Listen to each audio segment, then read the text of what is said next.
ನಮಸ್ಕಾರ. ವಿಸ್ತಾರ ನ್ಯೂಸ್ನ view point ಡಿಬೇಟ್ಗೆ ಸ್ವಾಗತ. ನಾನು ಅಭಿಷೇಕ್ ರಾಮಪ್ಪ. ಇವತ್ತಿನ ಡಿಬೇಟ್ನಲ್ಲಿ ಅಬ್ಕಿ ಬಾರ್ 400 ಪಾರ್ ಅಂತ ಪ್ರಧಾನಮಂತ್ರಿಯವರು ಪದೇ ಪದೇ ಅದನ್ನು ಪ್ರಸ್ತಾಪ ಮಾಡ್ತಾ ಇದ್ದಾರೆ. ಹಾಗಾದ್ರೆ INDIA ಕಥೆ ಏನು? ಒಂದು ರೀತಿಯಾದ ಡಿಸ್ಇಂಟಿಗ್ರೇಷನ್ ಅನ್ನಬಹುದಾದ ಸಮಸ್ಯೆಯನ್ನ ಎದುರಿಸ್ತಾ ಇದೆ.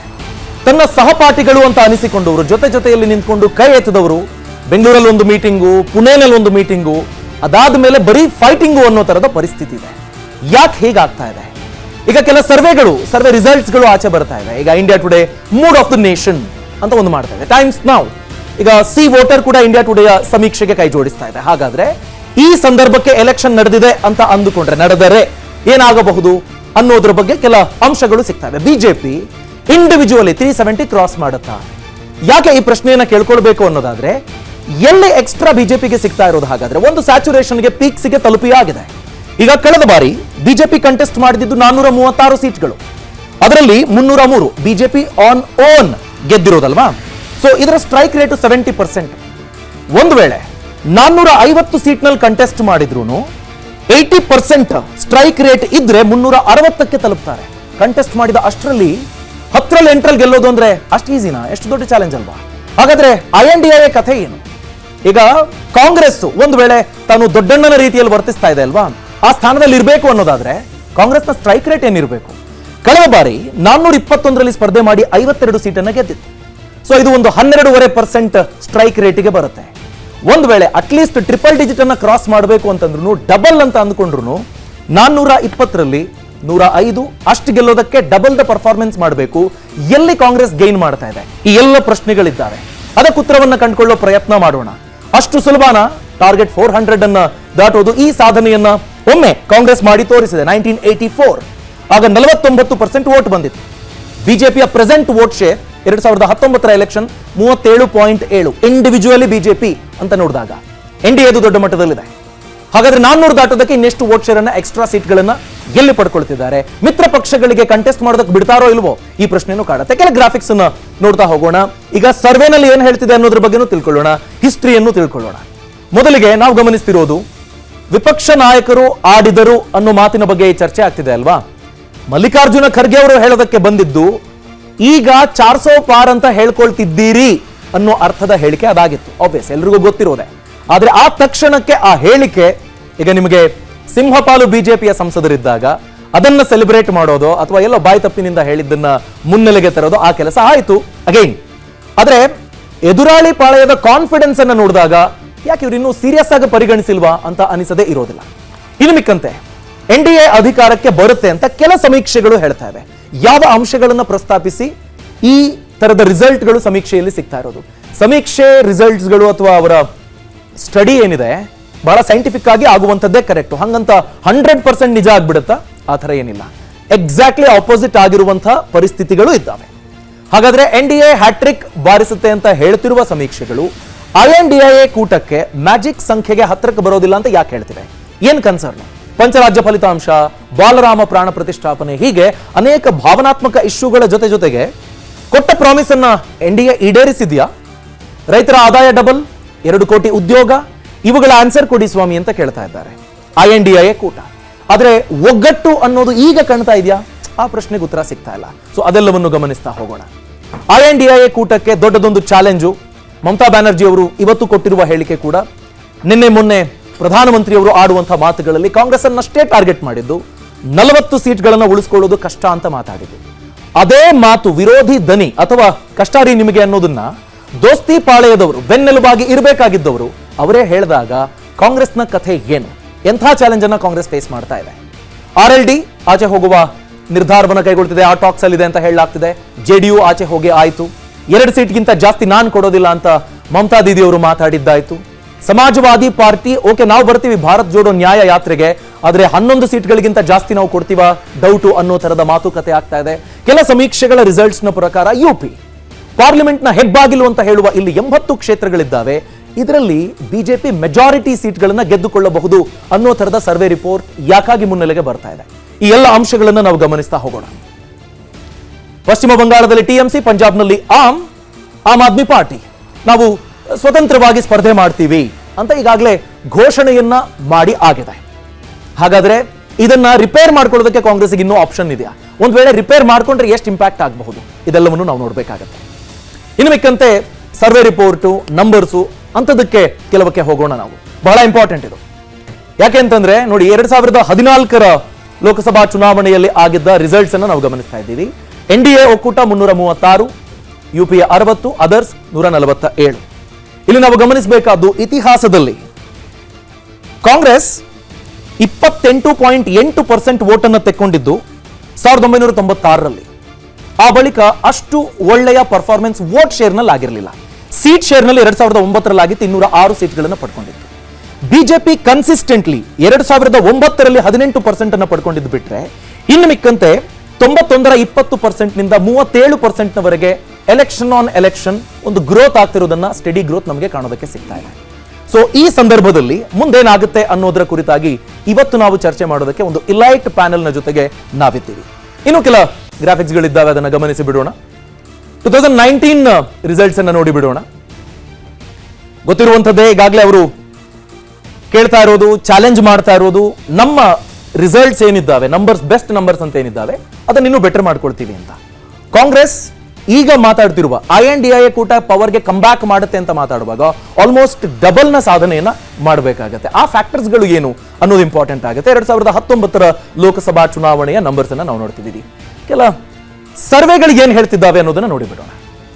ಈಗ ನಾವು ತಿಳ್ಕೊಳ್ಬೇಕಾಗಿರೋದು, ಕೆಲ ಸರ್ವೆಗಳು India today and C voter, mood of the nation ಅಂತ ಮಾಡ್ತಾ ಇರೋದು. ಇನ್ನು ಮಿಕ್ಕಂತೆ ಟೈಮ್ಸ್ ನೌ ಹಾಗೂ ಮ್ಯಾಟ್ರಿಸ್ ಸಮೀಕ್ಷೆಯ ಪ್ರಕಾರ NDA 366, ಬಿಜೆಪಿ ಒಂದೇ 370 ದಾಟುತ್ತೆ ಅಂತ ಪ್ರಧಾನಿಯವರು ವಿಶ್ವಾಸ ವ್ಯಕ್ತಪಡಿಸಿರೋದು. NDA ಕೂಟಕ್ಕೆ 366 ಅಂತ ಹೇಳ್ತಿದ್ದಾರೆ. ಅದು ಈ ಕ್ಷಣಕ್ಕೆ ಚುನಾವಣೆ ಆದ್ರೆ ಅಂತ. INDA ಕೂಟ 104 ಟ್ರಿಪಲ್ ಡಿಜಿಟ್ ಅನ್ನು ಕ್ರಾಸ್ ಮಾಡುತ್ತೆ ಅಂತ ಹೇಳ್ತಿರೋದು. ಇತರರು 73. ಅಂಡ್ ಸಮೀಕ್ಷೆಗಳು ಜಡ್ಜ್ಮೆಂಟ್ ಅಲ್ಲ, ಸಮೀಕ್ಷೆಗಳಲ್ಲಿ ಬಂದಿದ್ದಾಗೇ ಬಿಡುತ್ತೆ ಅನ್ನೋ ಥರದ್ದಿಲ್ಲ. ಪಂಚರಾಜ್ಯಗಳ ಚುನಾವಣೆಯಲ್ಲಿ ಮಧ್ಯಪ್ರದೇಶ, ಛತ್ತೀಸ್ಗಢದ ಏನಿತ್ತು ಸಮೀಕ್ಷೆ, ಆಮೇಲೆ ಏನಾಯ್ತು, ಅದು ನಮ್ಮ ಮುಂದೆ ಉತ್ತರವಾಗಿ ನಿಲ್ಲುತ್ತೆ. ಇನ್ನು ಮಿಕ್ಕಂತೆ ಬೇರೆ ಇನ್ನೊಂದು ಸರ್ವೆ ಏನ್ ಹೇಳ್ತಿದೆ ಅನ್ನೋದನ್ನು ನೋಡಿಬಿಡೋಣ. ಕ್ವಿಕ್ ಆಗಿ ಇದನ್ನು ಮುಗಿಸಿ ನಾವು ಗೆಸ್ಟ್ಗೆ ಹೋಗಬೇಕಾಗತ್ತೆ. ಟೈಮ್ಸ್ ನೌ ಹಾಗೂ ಸಿ ವೋಟರ್, ಕ್ಷಮಿಸಿ, ಟೈಮ್ಸ್ ನೌ ಅಂಡ್ ಮ್ಯಾಟ್ರಿಸ್ ಸಮೀಕ್ಷೆ ಇದ್ದೇನೆ. ಈಗ ನಾವು ಬೇರೆ ಬೇರೆ ತರದ ಕೆಲ ಅಂಶಗಳನ್ನು ಗಮನಿಸಬೇಕು, ಅದು ಸ್ವಲ್ಪ ಪ್ರಾಬ್ಲಮ್ ಆಗಿದೆ. ಈಗ ನಾವು ಕ್ವಿಕ್ ಆಗಿ ಡಿಸ್ಕಷನ್ಗೆ ಹೋಗಿಬಿಡೋಣ. 400 ಪಾರ್ ಅಂತ ಹೇಳ್ತಾ ಇದ್ದಾರೆ. ಎಲೆಕ್ಷನ್ ಆಗ್ಬೇಕಲ್ವಾ, ಎಲೆಕ್ಷನ್ ಆಗೋದಕ್ಕೆ ಮುಂಚೆನೆ ಈ ರೀತಿ ಘೋಷಣೆ ಮಾಡಿಬಿಟ್ರೆ ಹೇಗೆ ಅನ್ನೋ ಪ್ರಶ್ನೆ ಸಹಜವಾಗಿ ಕಾಡಿರುತ್ತೆ. ಹಾಗಂತ ನಾವು ಒಂದು ಫಾರ್ಮಿಡಬಲ್ ಅಪೋಸಿಷನ್ ಅನ್ನೋದಕ್ಕೆ ಬೇಕಾದ ಕೆಲ ಪಾಸಿಟಿವ್ಸ್ ಅಂತ ನೀವು ನೋಡೋದಾದ್ರೆ ಏನ್ ಕಾಣ್ತಾ ಇದೆ ಅನ್ನೋ ಪ್ರಶ್ನೆನೂ ಕಾಡ್ತಾ ಇದೆ. ಇದರ ಬಗ್ಗೆ ಮಾತಾಡೋದಕ್ಕೆ ಗಣ್ಯರು ನಮ್ಮನ್ನ ಜಾಯಿನ್ ಆಗ್ತಿದ್ದಾರೆ. ಮೊದಲಿಗೆ ಕಿರಣ್ ಕುಮಾರ್ ಅಣ್ಣಿಗೇರಿ, ಬಿಜೆಪಿಯ ಮುಖಂಡರು, ಸರ್ ಕಾರ್ಯಕ್ರಮಕ್ಕೆ ಸ್ವಾಗತ. JDS ನ ವಕ್ತಾರರು ನಾಗೇಂದ್ರ ಪ್ರಸಾದ್ ಇದ್ದಾರೆ, ಸರ್ ಕಾರ್ಯಕ್ರಮಕ್ಕೆ ಸ್ವಾಗತ. ಹಿರಿಯ ಪತ್ರಕರ್ತರು ರಾಜಶೇಖರ್ ಇದ್ದಾರೆ, sir welcome to the show. ಕಾಂಗ್ರೆಸ್ನ ವಕ್ತಾರರು ಭವ್ಯ ನರಸಿಂಹಮೂರ್ತಿ ಇದ್ದಾರೆ, madam welcome to the show. ಆಪ್ನ ವಕ್ತಾರರಾದ ಡಾಕ್ಟರ್ ದಿನೇಶ್ ಅವರಿದ್ದಾರೆ, ಸರ್ ಕಾರ್ಯಕ್ರಮಕ್ಕೆ ಸ್ವಾಗತ. ಮೊದಲಿಗೆ ಕಿರಣ್ ಕುಮಾರ್ ಅಣ್ಣಿಗೇರಿ ಅವರ ರಿಯಾಕ್ಷನ್ ಅನ್ನ ಪಡ್ಕೊಳ್ಳೋಣ. ಸರ್, ಎಲೆಕ್ಷನ್ ಆಗಬೇಕು, ಜನ ಒಪ್ಪಬೇಕು, ಅದಾದ ನಂತರದಲ್ಲಿ ಘೋಷಣೆ ಅಥವಾ ಜನ ಏನು ಆಶೀರ್ವಾದ ಮಾಡಿರ್ತಾರೆ ಅದು ಓಕೆ. ಈಗ 370 ಬಿಜೆಪಿ ಇಂಡಿವಿಜುವಲಿಸ್ಟಿಕ್ ಆಗಿ ಬರುತ್ತೆ, 400 ನಾವು ದಾಟ್ತೀವಿ. ಇದು ಒಂದು ರೀತಿ ಓಕೆ, ಅತಿಯಾದ ಆತ್ಮವಿಶ್ವಾಸ ಅಂತ ಅನ್ನೋಣ. ಆದ್ರೆ ಪಾರ್ಲಿಮೆಂಟ್ ನಲ್ಲಿ ನಿಂತ್ಕೊಂಡು ಆ ಮಾತನ್ನ ಹೇಳುವಾಗ ಜನಾಭಿಪ್ರಾಯಕ್ಕಾಗಿ ಕಾಯುವಂತ ಒಂದು ತಾಳ್ಮೆನೇ ಇಲ್ಲದ ಹಾಗೆ ಘೋಷಣೆ ಮಾಡ್ಬಿಟ್ರಿ ಅಂತ ಅನ್ಸುತ್ತಾ, ಅಥವಾ ನೀವು ಅಷ್ಟು ಕಾನ್ಫಿಡೆಂಟ್ ಆಗಿರುವಂತ ಫ್ಯಾಕ್ಟರ್ಸ್ ಇವೆ ಅಂತ ನಂಬ್ತೀರಾ? ಅದು ಈ ದೇಶದ ಒಂದು ಪಲ್ಸ್. ಅತಿಯಾದ ಆತ್ಮವಿಶ್ವಾಸವಲ್ಲ, ಅದು ಫ್ಯಾಕ್ಟ್ ಇದೆ ಮತ್ತು ಅದು ಭವಿಷ್ಯವಿದೆ. ತಾವು ನೋಡ್ತಾ ಇದ್ರಿ ಈ ಎಲ್ಲ ಸ್ಟಾಟಿಸ್ಟಿಕ್ಸ್ ತಾವು ಹೇಳಿದ್ರಿ, ಈ NDA ಕೂಡ ಹೆಂಗ್ ಛಿದ್ರ ಆಗ್ತಾ ಇದೆ. ಆಮೇಲೆ ಕಾಂಗ್ರೆಸ್ ಪಕ್ಷ ದೊಡ್ಡಣ್ಣನಂತೆ ವರ್ತಿಸ್ತಾ ಇದೆ, ದೊಡ್ಡಣ್ಣಲ್ಲ ಇದು ಪೆದ್ದಣ್ಣನಂತೆ ವರ್ತಿಸ್ತಾ ಇದೆ. ಆದ್ರಿಂದ ಏನಾಗಿದೆ, ಇವರು ಮೈತ್ರಿಕೂಟದ ಎಲ್ಲಾ ಏನು ಪಕ್ಷಗಳು ಇವರನ್ನ ಬಿಟ್ಟು ಹೋಗ್ತಾ ಇದಾವೆ, ಇವ್ರ ಮೇಲೆ ನಂಬಿಕೆ ಇಟ್ಟುಕೊಂತಾ ಇಲ್ಲ. ಈ ಕಾಂಗ್ರೆಸ್ ಪಕ್ಷದ ನಾಯಕತ್ವನೇ ಬೇಡ ಅಂತ, ಅವ್ರ ಸವಾಸನೆ ಬೇಡ ಅಂತ ಹೋಗ್ತಾ ಇದ್ದಾರೆ. ಫಾರ್ ಎಕ್ಸಾಂಪಲ್ ನಿಮ್ಗೆ ಹೇಳ್ತೀನಿ, ಹೆಂಗ ಭಾರತದಲ್ಲಿ ಲಿಟ್ರಸಿ ಜಾಸ್ತಿ ಹಾಕೊಂತ ಬಂತಲ್ಲ, ಹಂಗ ಕಾಂಗ್ರೆಸ್ ವೋಟ್ ಶೇರ್ ಕಡಿಮೆ ಹಾಕೊಂತ ಬಂದಿದೆ. ಈಗ 1984 ಅಲ್ಲಿ ಭಾರತೀಯ ಜನತಾ ಪಾರ್ಟಿ 2 ಸೀಟ್ ಇದ್ದಿತ್ತು, ಆಯ್ತು, ಅವಾಗ 400ಕ್ಕಿಂತ ಹೆಚ್ಚು ಸೀಟ್ ಇವ್ರು ಗೆದ್ದಿದ್ರು. ಇವಾಗ ಏನಾಗಿದೆ ಅಂತಂದ್ರೆ, ಇವರು they are going less then, ನನಗನ್ಸಿ ಮಟ್ಟಿಗೆ ಡಬಲ್ ಸೀಟ್ 10 ದಾಟಂಗಿಲ್ಲ ಈ ಸಾರಿ ಇವರು. ಕಾರಣ ಏನಂತಂದ್ರೆ ನೋಡಿ, ಮೊನ್ನೆ ಪಂಚರಾಜ್ಯ ಎಲೆಕ್ಷನ್ ಮಾಡಿದ್ರು. ಪಂಚರಾಜ್ಯದ ಎಲೆಕ್ಷನ್ ನಲ್ಲಿ ಇದೇ ರಾಹುಲ್ ಗಾಂಧಿ ಅವರು ಜಾತಿ ಗಣತಿ ಆಗಬೇಕು, ಅದ್ರ ಮೇಲೆ ಅವರಿಗೆ ರಿಸರ್ವೇಶನ್ ರಿವ್ಯಾಂಪ್ ಮಾಡಬೇಕು ಅಂತ ಹೇಳ್ಕೊಂತ ಬಂದ್ರು, ಆಯ್ತಾ. ಸೊ ಇಲ್ಲಿನೂ ಕೂಡ ಕರ್ನಾಟಕದಲ್ಲಿ ಸಿದ್ದರಾಮಯ್ಯ ಸರ್ಕಾರವರೇ ಜಾತಿ ಗಣತಿ ನಡೆಸಿ ವರದಿ ಇಟ್ಟುಕೊಂಡಿದ್ದಾರೆ, ಇನ್ನು ಕೂಡ ಬಿಡುಗಡೆ ಮಾಡ್ತಾ ಇಲ್ಲ. ಈ ಜಾತಿ ಗಣತಿ ಮಾಡಬೇಕು ಮತ್ತು ಅವ್ರಿಗೆ ರಿಸರ್ವೇಶನ್ ಕೊಡಬೇಕಂತ ಹೇಳ್ತಿರ್ತಕ್ಕಂಥ ಕಾಂಗ್ರೆಸ್ ಪಕ್ಷ 1961ರಲ್ಲಿ ಇವ್ರದೇ ಪಕ್ಷದ ಪ್ರಪ್ರಥಮ ಪ್ರಧಾನಮಂತ್ರಿ ಪಂಡಿತ್ ನೆಹರು ಅವರು ಎಲ್ಲ ರಾಜ್ಯದ ಮುಖ್ಯಮಂತ್ರಿಗಳಿಗೆ ಪತ್ರ ಬರೀತಾರೆ, ಈ ರಿಸರ್ವೇಶನ್ ನೀವು ತರಕೂಡದು, ನಾನು ಇದಕ್ಕೆ ಕಂಪ್ಲೀಟ್ ಆಗಿ ವಿರುದ್ಧ ಇದ್ದೀನಿ. ಈ ರಿಸರ್ವೇಶನ್ ಏನಾದ್ರು ಬಂದ್ರೆ ಸೆಕೆಂಡ್ ದರ್ಜೆ ಪ್ರಜೆಗಳು ಅಧಿಕಾರದಲ್ಲಿ ಬಂದು ಕೂಡ್ತಾರೆ. ಫ್ಯಾಕ್ಟರ್ಸ್ ಗಳ ಬಗ್ಗೆ ಬನ್ನಿ. ಈಗ ಎದುರಾಳಿ ಪಾರ್ಟಿ ಬಗ್ಗೆ ನಾವು ಮಾತಾಡ್ತಾ ಹೋಗುವಾಗ ಅಗೇನ್ ನಾವು ಡಿಬೇಟ್ ಆಗೋ ಚಾನ್ಸಸ್ ಇರುತ್ತೆ. ತುಂಬಾ ಮ್ಯಾಟರ್ ಆಗುತ್ತೆ. ನಾನು ಕಮಿಂಗ್ ಟು ದ ಫ್ಯಾಕ್ಟ್ಸ್, ಇದು ತುಂಬಾ ಮ್ಯಾಟರ್ ಆಗುತ್ತೆ. ಏನಂತಂದ್ರೆ ಇವರು ಅಂಬೇಡ್ಕರ್ನ ಯಾಕೆ ವಿರುದ್ಧ ಮಾಡಿದಂದ್ರೆ, ಪುಣ್ಯಾತ್ಮ ಅಂಬೇಡ್ಕರ್ ಈ ದೇಶದಲ್ಲಿ ದಲಿತರಿಗೆ ರಿಸರ್ವೇಶನ್ ತಂದು ಕೊಟ್ರು. ಆಮೇಲೆ ಇಂಪಾರ್ಟೆಂಟ್ಲಿ ದತ್ತೋಪಂತ ಥೇಂಗಡಿ ಅಂತೇಳಿ RSS ಒಂದು ಮಹಾನ್ ನಾಯಕ, ಅವತ್ತು RSS ಅಂಬೇಡ್ಕರ್ ಜೊತೆಗೆ ನಿಂತಂತೇಳಿ ಇವತ್ತಿಗೂ ಕಾಂಗ್ರೆಸ್ RSS ವಿರೋಧ ಮಾಡ್ತಾರೆ. ಅಂದ್ರೆ ಇವರು ಅಂಬೇಡ್ಕರ್ ವಿರೋಧ ಮಾಡ್ತಾರೆ, RSS ವಿರೋಧ ಮಾಡ್ತಾರೆ. ಕಾರಣ ಇಷ್ಟೇ ಅಂದ್ರೆ ಇವರಿಬ್ರು ಈ ದೇಶದಲ್ಲಿ ದಲಿತರಿಗೆ ರಿಸರ್ವೇಶನ್ ತಗೊಟ್ಟದಲ್ಲಿ ಮಹತ್ವದ ಕೆಲಸ ಮಾಡಿದ್ದಾರೆ. ಬರೋಣ ಸರ್, 2024 ಬರ್ತೀನಿ. ಈಗಿನ ಫ್ಯಾಕ್ಟರ್ಸ್ ಏನು, 400 ದಾಟುವಂತಹ ನಿಮ್ಮ ವಿಶ್ವಾಸದ ಫ್ಯಾಕ್ಟರ್ಸ್ ಏನು?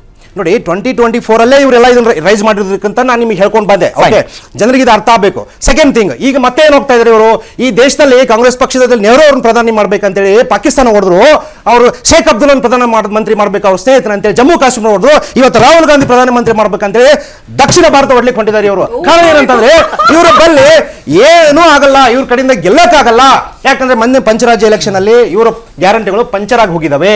ಜನ ಇವ್ರನ್ನ ತಿರಸ್ಕಾರ ಮಾಡಿದ್ದಾರೆ. ಯಾಕಂತಂದ್ರೆ ಇವ್ರು ಏನ್ ಹೇಳ್ಕೊಂಡು ಬಂದ್ರು, ಇವಾಗ ಏನ್ ಮಾಡ್ತಾ ಇದ್ದಾರೆ, ಇವ್ರು ಯಾವುದೇ ಗ್ಯಾರಂಟಿಗಳನ್ನು ಕರ್ನಾಟಕದಲ್ಲಿ ತಗೊಳ್ಳಿ ನೀವು, ಎಲ್ಲದರಲ್ಲಿ ಅಟ್ಟರ್ ಫೇಲ್ಯೂರ್. ಇವತ್ತು ಖಜಾನೆ ಖಾಲಿ ಆಗಿದೆ, ಲೂಟಿ ಹೊಡೆದಿದ್ದಾರೆ. ಇವತ್ತು ಕೂಡ ಜಸ್ಟ್ ಇವರು ಪ್ರೆಸ್ ಮೀಟ್ ಅಲ್ಲಿ ಕೆಂಪಣ್ಣ ಅವರು ಆರೋಪ ಮಾಡಿದ್ರು, ಇದು 40% ಜಾಸ್ತಿ ಏನು ಹಗರಣ, ಏನು ಭ್ರಷ್ಟಾಚಾರ ನಡೀತಾ ಇದೆ, ಅಧಿಕಾರಿಗಳು ದುಡ್ಡು ಕೇಳಕ್ಕೆ ಸ್ಟಾರ್ಟ್ ಮಾಡಿದ್ದಾರೆ. ಇಲ್ಲಿ ಶಾಸಕರನ್ನ ಬಿಡಿ, ಮಂತ್ರಿಗಳನ್ನ ಬಿಡಿ, ಅಷ್ಟೊಂದು ಭ್ರಷ್ಟಾಚಾರ ಈ ಸರ್ಕಾರದಲ್ಲಿ ನಡೀತಾ ಇದೆ ಅಂತ ಹೇಳಿದ್ದು. ಶಾಸಕರು ಮಂತ್ರಿಗಳು ಬಿಜೆಪಿ ಅವಧಿಯಲ್ಲಿ ಕೇಳ್ತಿದ್ರು, ಈಗ ಅವ್ರು ಕೇಳ್ತಿಲ್ಲ, ಅಧಿಕಾರಿಗಳು ಕೇಳ್ತಿದ್ದಾರೆ ಅಂತ ಹೇಳಿರೋದು. ಎಷ್ಟು ಸುಳ್ಳು ಅಂತ ಇನ್ನೊಂದು ಹೇಳ್ತೀನಿ ನಿಮಗೆ. ಏನಂದ್ರೆ ಇದೇ ಕಾಂಗ್ರೆಸ್ ಹೆಂಗ್ ಅನುಷ್ಠಾನ ಮಾಡ್ತೀರಿ ಅಂತ ಕೇಳಿದಾಗ 40% ಕಮ್ಮಿ ಭ್ರಷ್ಟಾಚಾರ ನಿಲ್ಲಿಸ್ಬಿಟ್ರೆ ಗ್ಯಾರಂಟಿಗಳು ಅನುಷ್ಠಾನ ಆಗ್ತಾವ ಅಂತ ಹೇಳಿದ್ರು. ಆಗಿದಾವ ಸ್ವಾಮಿ?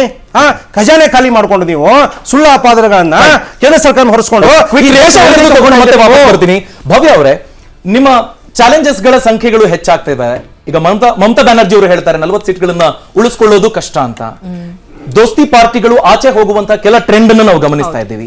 ನಿಮ್ಮ ಕಾನ್ಫಿಡೆನ್ಸ್ ಏನು INDA ಬರಬಹುದು ಅಧಿಕಾರಕ್ಕೆ ಅಂತ? ಸರ್, ಲೈಕ್ ಒಂದು ಕೋalition ಅಂದ್ಮೇಲೆ, ಒಂದು ಪಾರ್ಟಿಗಳಂದ್ಮೇಲೆ ಅವರವರ ಡಿಫರೆನ್ಸಸ್ ಇದ್ದೇ ಇರುತ್ತೆ. ಅವರು ಕೆಲವು ಜಾಗಗಳಲ್ಲಿ ಅವರು ಸ್ಟ್ರಾಂಗ್ ಇದ್ದಾರೆ, ಕಾಂಗ್ರೆಸ್ಗಿಂತ ಸ್ಟ್ರಾಂಗ್ ಇರೋ ಪಾರ್ಟ್ನರ್ಸ್ ಇದ್ದಾರೆ. ಬಟ್ ಕಾಂಗ್ರೆಸ್ ಈಗ ಅವ್ರು ಹೇಳ್ದಂಗೆ INDA ದೊಡ್ಡ ಅಣ್ಣ ಇದ್ದಾಗೆ. ನೋಡೋಣ ಏನೇನ್ ಡಿಫ್ರೆನ್ಸಸ್ ಇರುತ್ತೆ, ಹೇಗೆ ಸಾರ್ಟ್ ಔಟ್ ಮಾಡ್ಕೋತೀವಿ, ಅಥವಾ ಅವ್ರ ಇಷ್ಟ ಏನಿದೆ, ನಮ್ಮ ಡಿಮ್ಯಾಂಡ್ಸ್ ಏನಿದೆ, ಆ ರೀತಿ ನಾವು ಸಾರ್ಟ್ ಔಟ್ ಮಾಡ್ಕೋತೀವಿ. ಆದ್ರೆ ನಾನೀಗ ಸ್ವಲ್ಪ ನಮ್ಮ ಬಿಜೆಪಿಯ ವಕ್ತಾರರು ಹೇಳಿರೋ 4-5 ಪಾಯಿಂಟ್ಸ್ಗೆ ಕೌಂಟರ್ ಕೊಡ್ಲೇಬೇಕು. ದೇಶದ ಪಲ್ಸ್ ತುಂಬಾ ಅರ್ಥ ಮಾಡ್ಕೊಂಡಿದ್ದಾರೆ ಅಂತ ಹೇಳಿದ್ರು ಯಾರು? ನರೇಂದ್ರ ಮೋದಿ ಅವರು. ಸರ್, ದೇಶದ ಪಲ್ಸ್ ಏನ್ ಗೊತ್ತಾ? ನಿರುದ್ಯೋಗ, ಇನ್ಫ್ಲೇಷನ್, ಪ್ರೈಸ್ ರೈಸ್, LPG. ಸ್ವಲ್ಪ ಡಿಗ್ನಿಫೈಡ್ ಆಗಿ ಬಿಹೇವ್ ಮಾಡೋಣ. ನೀವು ಮಾತಾಡ್ಬಿಡ್ತೀನಿ, ಆಮೇಲೆ ನೀವು ಮಾತಾಡಿ. ನೀವು ಮಾತಾಡುವಾಗ ನಾನು ಮತ್ತೆ ಲಿಟ್ರಸಿ ಜಾಸ್ತಿ ಆದಂಗೆ ವೋಟ್ಸ್ ಕಮ್ಮಿ ಆಯ್ತು ಅಂತಿರಲ್ಲ, ನೀವೇ ಹೇಳಿ. ಒಂದ್ ನಿಮಿಷ, ನಮಗೆ ಸ್ವತಂತ್ರ ಬಂದಾಗ ಲಿಟ್ರಸಿ ಎಷ್ಟಿತ್ತು ಅನ್ಕೊಂಡಿದ್ರಿ?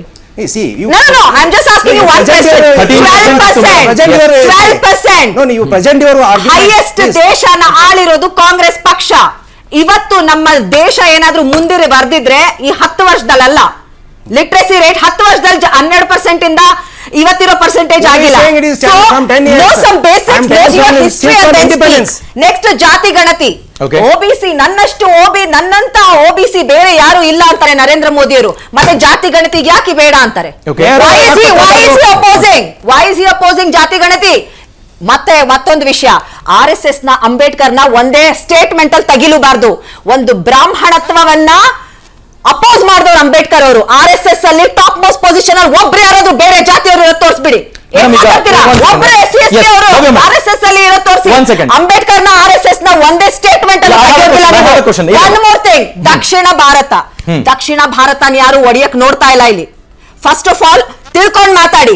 ಇಲ್ಲಿ ದಕ್ಷಿಣ ಭಾರತಕ್ಕೆ ನಿಮ್ಮನ್ನ ಇಲ್ಲಿಂದ ಒದ್ದೋಡಿಸಿರೋದಕ್ಕೆ ನೀವು ಮಾಡ್ತಿರುವಂತಹ ಅನ್ಯಾಯ ಇದೆಯಲ್ಲ, ನಿಮ್ಮಿಂದ ಅನ್ಯಾಯ ಇದೆಯಲ್ಲ, ಹೌದು, ಓಡಿಸಿದೀವಲ್ಲ, ನೀವು ಮಾಡಿರೋ ಅನ್ಯಾಯ ಇದೆಯಲ್ಲ ಭಾರತಕ್ಕೆ.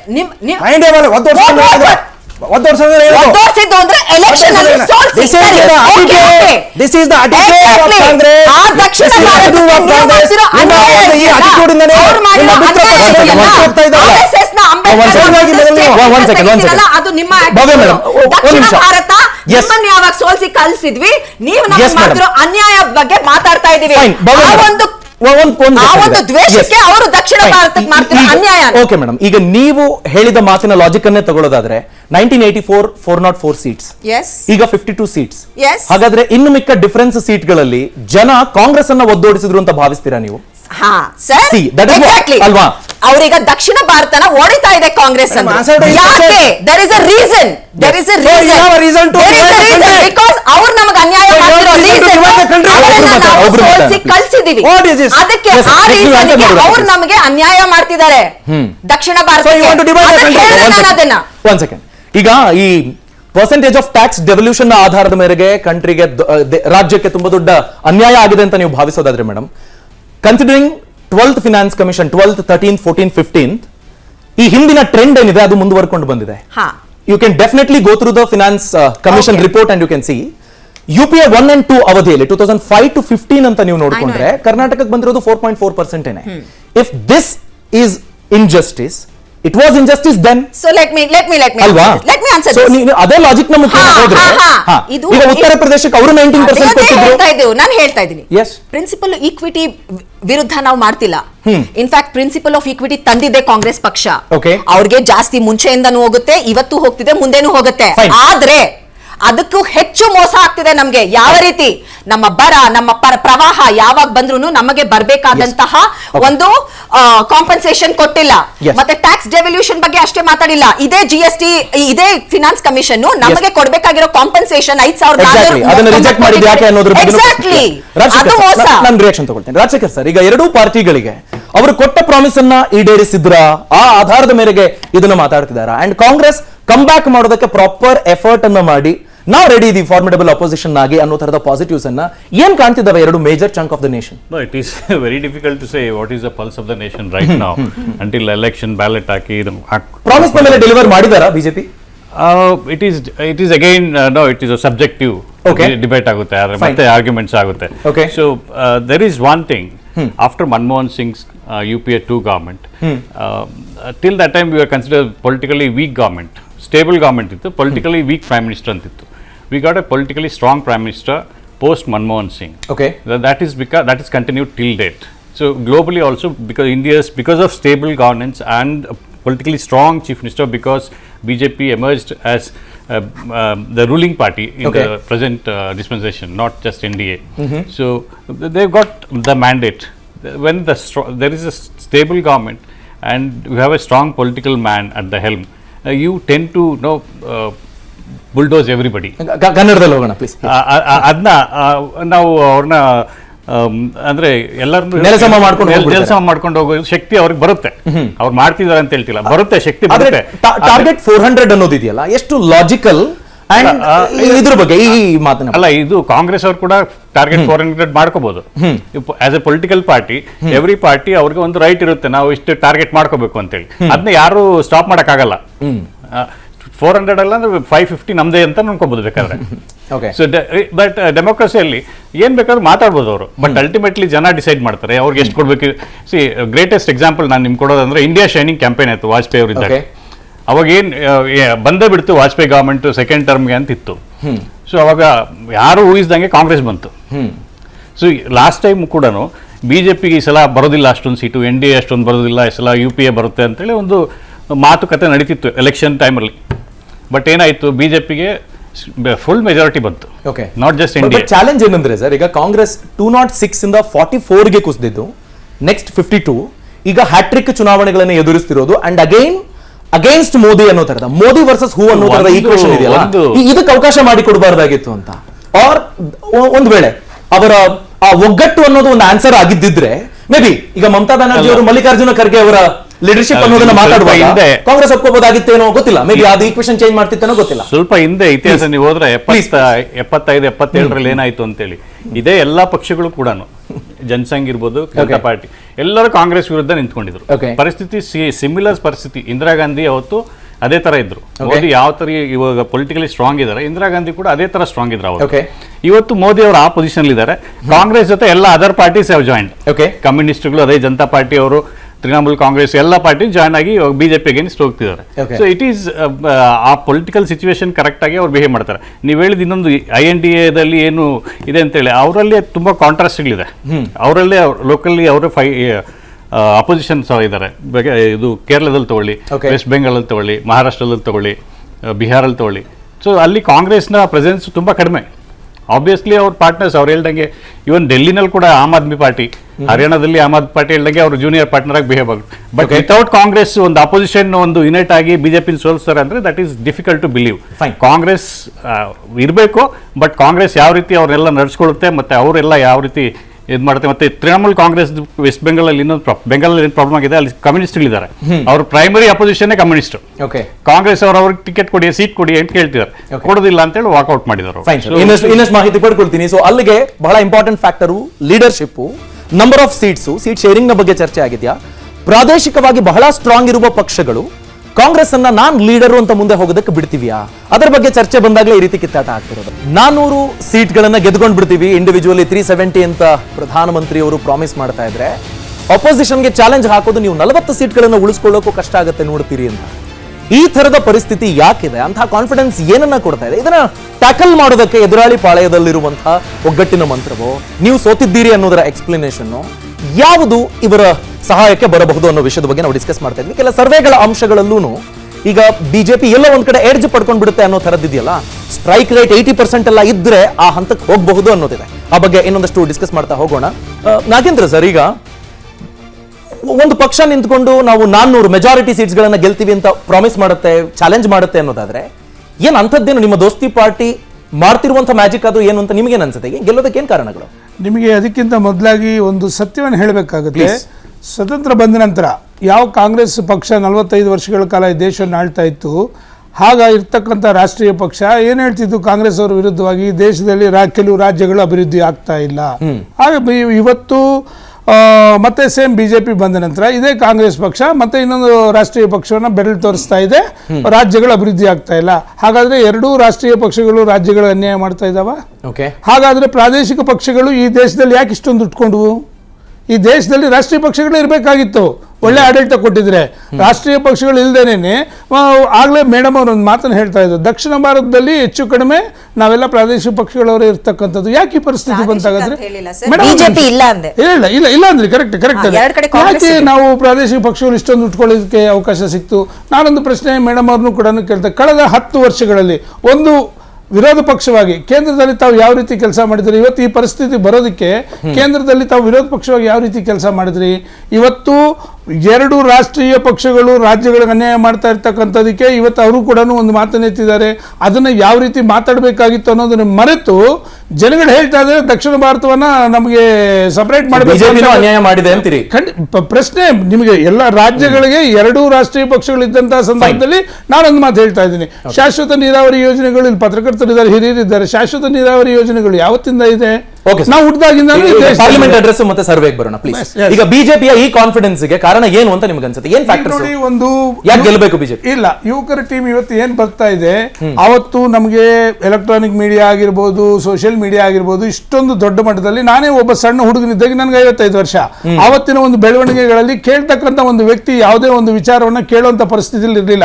ವಿಶ್ವದಲ್ಲಿ ಇವತ್ತು ಎಲ್ಲಿ 5 ಸೆಕೆಂಡ್ ಅಲ್ಲಿ ಏನ್ ನಡೀತಾ ಇದೆ ನಮ್ಮ ಕಣ್ಣು ಮುಂದೆ ಕಾಣ್ತಾ ಇದೆ. ತನ್ನ ಭವಿಷ್ಯವನ್ನು ರೂಪಿಸ್ಕೊಳ್ಳೋದಕ್ಕೆ ಒಬ್ಬ ಯುವಕ ಯಾವ ರೀತಿ ಇವತ್ತು ಸಮಾಜದಲ್ಲಿ ನಾನು 4 ಜನಕ್ಕೆ ಪ್ರಶ್ನೆ ಕೇಳಬೇಕು ಅಂತಕ್ಕಂಥ ಒಂದು ಧೈರ್ಯ ಬಂದಿದೆ. ಹಾಗಾಗಿ ಅವನಿಗೊಂದು ಕಾನ್ಫಿಡೆನ್ಸ್ ಬರ್ತಾ ಇದೆ. ಬದಲಾವಣೆ ನಾವು ಯಾವತ್ತು ಕಾಣ್ತೀವಿ ಅಂತಕ್ಕಂಥದ್ದು ನಮಗೆ ಜನಗಳ ಮುಂದೆ ದಿನನಿತ್ಯದ ನಮ್ಮ ಸಮಸ್ಯೆಗಳನ್ನ ಯಾರು ಬಗೆಹರಿಸ್ತಾರೆ ಅಂತವ್ರ ಜೊತೆಗೆ ನಾವು ಹೋಗ್ಬೇಕು ಅಂತಕ್ಕಂಥ ತೀರ್ಮಾನ ಮಾಡುವಂತ ಸಂದರ್ಭದಲ್ಲಿ ಇಂತಹ ಬೆಳವಣಿಗೆಗಳಾಗೋದು ಸ್ಪಷ್ಟ. ವಿಶೇಷವಾಗಿ ಇವತ್ತು ಹಿಂದಿನ ದಿನಗಳಲ್ಲಿ ಹಿರಿಯರು ಹೇಳಿದಂಗೆ ನಾವು ಕೇಳ್ತಾ ಇದ್ವಿ, ಇವತ್ತು ಯುವಕರು ಬಂದಿದ್ದಾರೆ, ವಿದ್ಯಾವಂತರು ಬಂದಿದ್ದಾರೆ, ಅವರು ಪ್ರಪಂಚದನ್ನ ಯಾವ ಮಟ್ಟಕ್ಕೆ ನೋಡ್ತಾ ಇದ್ದಾನೆ. ಹಿಂದಿನ ಕಾಲದಲ್ಲಿ ನಮ್ಮ ಹಿರಿಯರು ಒಂದು ಮಾತು ಹೇಳೋರು, ನಾನು ವಿದೇಶಿ ಕೋರ್ಟ್ ಬಂದೆ, ನಾವು ಅವ್ರಿಗಿಂತ 50 ವರ್ಷ ಹಿಂದೆ ಇದ್ದೀವಿ ಅಂತಕ್ಕಂಥ. ಇವತ್ತು ಆ ಪರಿಸ್ಥಿತಿ ನಮ್ಮಲ್ಲಿಲ್ಲ. ನಮ್ಮ ದೇಶ ಕೂಡ ಕಳೆದ 10 ವರ್ಷಗಳಲ್ಲಾಗಿರ್ತಕ್ಕಂಥ ಬೆಳವಣಿಗೆಗಳು ಜನಗಳು ಕಣ್ಣು ಮುಂದೆ ನೋಡ್ತಾ ಇದ್ದಾರೆ. ಈಗ ಫೈನ್ ಸರ್, 2 ಎಲೆಕ್ಷನ್ ಗಳಲ್ಲಿ ಮಾಡಿದ ಪ್ರಾಮಿಸ್ ಗಳನ್ನ Yes. ಡೆಲಿವರ್ ಮಾಡಿದ್ದಾರೆ ಅಂತ ನಿಮ್ಗೆ ಅನ್ಸುತ್ತಾ ಖಂಡಿತ. ಅಥವಾ ಕುಂದುಕೊರತೆಗಳಿದ್ದಾವ? ಒಂದು ನಿಮಿಷ, ನೀವು ಯಾವುದೇ ಪಕ್ಷ ಯಾವುದೇ ಸರ್ಕಾರ ನಿಮಗೆ ಕೇಂದ್ರದಲ್ಲಾಗಲಿ ರಾಜ್ಯದಲ್ಲಿ ಇರ್ತಕ್ಕಂಥ ಸಂದರ್ಭದಲ್ಲಿ ಕೊಟ್ಟಿರ್ತಕ್ಕಂಥ ಎಲ್ಲಾ ಭರವಸೆಗಳನ್ನ ಈಡೇರಿಸೋದು ತುಂಬಾ ಕಷ್ಟ ಆಗ್ತದೆ. Fine. ಆದ್ರೆ ಇವತ್ತು ಜನಗಳಿಗೆ ಯಾವ ಹಂತದಲ್ಲಿ ನಾವು ಯಾವ ಕೆಲಸಗಳು ಯಾಕೆ ಮಾಡಿಲ್ಲ ಅಂತಕ್ಕಂಥದ್ದು ಮನವರಿಕೆ ಮಾಡ್ಕೊಡ್ತಾ ಇದ್ದೀವಿ. ಪ್ಲಸ್ ಇನ್ನೊಂದು ಏನು ಅಂತಂದ್ರೆ, ಜನ ದಿನನಿತ್ಯದ ಬಳಕೆ ಒಂದು ವಸ್ತುಗಳಾಗಿರ್ಬೋದು, ಅದಕ್ಕೆ ಜನಸಾಮಾನ್ಯರಿಗೆ ಬೇಕಾಗಿರ್ತಕ್ಕಂಥ ವಿಚಾರಗಳನ್ನ ಇವತ್ತು ರಾಜ್ಯ ಕೇಂದ್ರ ಸರ್ಕಾರಗಳು ತಗೊಂಡು ಅವ್ರ ಮುಂದೆ ಹೋಗ್ತಾ ಇರ್ತಕ್ಕಂಥದ್ದು ಡೆಫಿನೆಟ್ಲಿ. ಅಲ್ಲ, ಒಂದು ಕನ್ಸರ್ನ್ ಅನ್ಸೋದೇನಪ್ಪಾ ಅಂತಂದ್ರೆ ಮೆರಿಟ್ ಗಿಂತ ಜಾಸ್ತಿ media management, social media management ಹಂಗೆ ಜನರನ್ನು ತಲುಪ್ತಿದ್ದಾರೆ ಅಂತ. ಖಂಡಿತ. ಇವತ್ತು ನಿಮಗೆ ಒಂದು ಮಾತು ಹೇಳ್ತಾ ಇದ್ದೀನಿ, ಅದರಲ್ಲಿ ಒಂದು ನಿಮಿಷ ಒಂದು ಮಾತನ್ನು ಹೇಳ್ತಾ ಇದ್ದೀನಿ. ನಾನು ಒಂದು ಸಣ್ಣ ಹುಡುಗ ಇದ್ದಾಗ ಒಂದು ಏರೋಪ್ಲೇನ್ ನೋಡ್ಬೇಕಂದ್ರೆ ತಲೆ ಎತ್ತಿ ನೋಡ್ಬೇಕಾಗಿತ್ತು. ಇವತ್ತು ನಮ್ಮ ಮನೆ ಬಾಗಿಲುಗಳಲ್ಲಿ ಏರ್ಪೋರ್ಟ್ಗಳಿದೆ, ನಮ್ಮ ಮನೆ ಬಾಗಿಲಲ್ಲಿ ಬಸ್ ಸ್ಟ್ಯಾಂಡ್ಗಳಿದೆ, ನಮ್ಮ ಮನೆ ಬಾಗಿಲಲ್ಲಿ ರೈಲ್ವೆ ಸ್ಟೇಷನ್ಗಳಿದೆ. ಮನುಷ್ಯನಿಗೆ ಒಂದು ಕಮ್ಯುನಿಕೇಶನ್ ಅಂತಕ್ಕಂಥದ್ದು ಯಾವ ಮಟ್ಟಕ್ಕೆ ಬಂದಿದೆ ಅಂತಂದ್ರೆ, ತನ್ನನ್ನು ತಾನು ತಿಳ್ಕೊಳ್ಳುವಂತ ಶಕ್ತಿ ಒಂದು ಸಾಮಾನ್ಯ ಮನುಷ್ಯನಿಗೆ ಬಂದಿದೆ ಅಂತ ಸ್ಪಷ್ಟ ಡೀಟೇಲ್ಸ್ ಪಡ್ಕೊಳ್ತೀನಿ. ಸರಿಗ ಮೇಡಮ್ ಬರ್ತೀನಿ. ಕಾಂಗ್ರೆಸ್ಗೆ ಸಪೋರ್ಟ್ ಅನ್ನೋ ರೀತಿಯಲ್ಲಿತ್ತು, ಎಲ್ಲರೂ ಒಟ್ಟಿಗೆ ಯೋಚನೆ ಮಾಡ್ತಿದ್ರು. ಒಂದ್ ಕಡೆ ಅರವಿಂದ್ ಕೇಜ್ರಿವಾಲ್ ಅವರು ಮೇ ಬಿ PM ಕ್ಯಾಂಡಿಡೇಟ್ ಆಗ್ಬಿಡ್ತಾರೆ, ನಿತೀಶ್ ಕುಮಾರ್ ಅವರ ಹೆಸರು ಬಂತು, ಮಮತಾ ಬ್ಯಾನರ್ಜಿ ಅವರ ಹೆಸರು ಬಂತು. ಈಗ ಪಂಜಾಬಲ್ಲಿ ನಾವು ಇಂಡಿವಿಜುವಲ್ ಹೋಗ್ತೀವಿ ಅಂತೀರಿ. ಏನ್ ಸರ್, ಏನಾಯ್ತು? ಏನ್ ಬದಲಾವಣೆ ಆಯ್ತು? ಈಗಲೂ ಇಂಡಿಯಾ ಒಕ್ಕೂಟ ಒಟ್ಟಿಗೆನೇ ಇದೆ. ನಾವೆಲ್ಲೂ ಇಂಡಿಯಾ ಪಂಜಾಬಲ್ಲಿ ಒಕ್ಕೂಟದಿಂದ ಆಚೆ ಬಂದಿದ್ದೀವಿ ಅಂತ ಹೇಳಿಲ್ಲ. ಪಂಜಾಬಲ್ಲಿ ನೀವು ಅರ್ಥ ಮಾಡ್ಕೊಳ್ಳೋದ್ರೆಲ್ಲ ನೀವು ಸೋತಿದ್ದೀರಾ. Fine sir. ಈಗ ಪಂಜಾಬಲ್ಲಿ ನಾನು ಇವತ್ತಿನ ಮ್ಯಾಟ್ರಿಗೆ ಬರ್ತೇನೆ. ಈಗ 2019 ನೀವು ವೋಟ್ ಶೇರ್ ತಗೊಂಡಾಗ NDAಗೆ 31% ಬಂದಿತ್ತು, UPAಗೆ 19% ಬಂದಿತ್ತು. 37.7 ಆಯ್ತು, ಫೈನ್. ಟೋಟಲ್ ನಾನು ಹೇಳ್ತಾ ಇರೋದು. ಈಗ when it is comes to ಈ ವರ್ಷದ್ದು ನೀವೇನು ಬಿತ್ತಿಸ್ತಾ ಇದ್ದೀರಾ, ಇದು ಸ್ವಲ್ಪ ತಪ್ಪಿದೆ. ಇವತ್ತಿನ ಎಕ್ಸಿಟ್ ಪೋಲ್ ನಾನು ಸರ್ವೆ ಮಾಡ್ದಂಗೆ ಏನು BJPಗೆ 42% ಇದೆ, ಮತ್ತೆ ಇಂಡಿಯಾ ಮೈತ್ರಿ ಒಕ್ಕೂಟಕ್ಕೆ 38% ಇದೆ, 20% ಇದೆ, 20% ಇದೆ. ಅದನ್ನೇ ತೋರಿಸಿರೋದು. ಇದನ್ನೆಲ್ಲ ನಾವು ಕಂಪೋಸ್ ಮಾಡಿದಾಗ ಇಂಡಿಯಾ ಮೈತ್ರಿ ಒಕ್ಕೂಟಕ್ಕೆ 52% ಬರುತ್ತೆ. ಉಳಿದಿದ್ದು ನಿಮ್ಮ ಏನು NDA ಒಕ್ಕೂಟ ಇದೆ ಅದಕ್ಕೆ ಬರುತ್ತೆ. 52% ಬಂದಾಗ 100% ಇಂಡಿಯಾ ಮೈತ್ರಿ ಒಕ್ಕೂಟ ಈ ಸಲ ಅಧಿಕಾರಕ್ಕೆ ಬರುತ್ತೆ. ಈ ಸಲ BJPದು ಏನಾಗಿದೆ ಅಂದ್ರೆ, ಈ ಸೈಕಾಲಜಿಲಿ ಒಂದು ವರ್ಡ್ ಇದೆ, ಓವರ್ ಮೋಟಿವೇಟೆಡ್ ಅಂಡರ್ ಅಚೀವರ್ ಅಂತ. ಈಗ BJPದು ಅದೇ ಆಗಿರೋದು. They are overly motivated, they are going to under achiever in coming election. Fine. ಇದು 100% ಆಗುತ್ತೆ. ಯಾಕಂದ್ರೆ ಈಗ ಹೇಳ್ತಾ ಇದ್ರು ದಕ್ಷಿಣ ರಾಜ್ಯಗಳಿಗೆ ಮಾತ್ರ ಇವರು ಅನುದಾನದ ಕೊರತೆ ಮಾಡಿಲ್ಲ, ಎಲ್ಲೆಲ್ಲಿ BJP ಗೌರ್ಮೆಂಟ್ಸ್ ಇದಾವೆ ಆ ಸ್ಟೇಟ್ಗಳಿಗೂ ಕೂಡ ಅನುದಾನದ ಕೊರತೆಗಳನ್ನ ತುಂಬಾ ಮಾಡ್ಕೊಳ್ತಾ ಬಂದಿದ್ದಾರೆ. ಈಗ ವೆಸ್ಟ್ ಬೆಂಗಾಲ್ ಆಗಿರ್ಬೋದು, ಪಂಜಾಬ್ ಆಗಿರ್ಬೋದು, ಇನ್ಕ್ಲೂಡಿಂಗ್ ಡೆಲ್ಲಿ, ಏನು ನರೇಂದ್ರ ಮೋದಿ ಅವ್ರು ಕೂತಿದ್ದಾರೆ ಅಲ್ಲಿಗೆ ಫಂಡ್ಸ್ಗಳು ಕೊಟ್ಟಿಲ್ಲ ಅವರು. ಅರ್ಥ ಆಯ್ತಲ್ಲ? ನಾವು ತಾಳಿ ಸ್ವಾಮಿ ತಾಳಿ ನೀವು ಮಾತಾಡೋದು ನಾನು ಸುಮ್ಮನೆ ಇದ್ದೆ, ನಾನು ಮಾತಾಡೋದು ನೀವು ಸುಮ್ಮನೆ ಇದ್ದೆ. ಇವತ್ತು JDS ಅವರು BJP ಅವ್ರ ಜೊತೆ ಯಾಕೆ ಹೋಗಿದ್ದೀರಾ ಗೊತ್ತಾ? ನಿಮ್ ಪಕ್ಷ ಅಧಿಕಾರದಲ್ಲೇ ಇರಲ್ಲ ಇಲ್ಲಿ. ನೀವು ಏನಾಗಿದ್ರೆ ನಿಮ್ ಪಕ್ಷ ಅಲ್ರಿ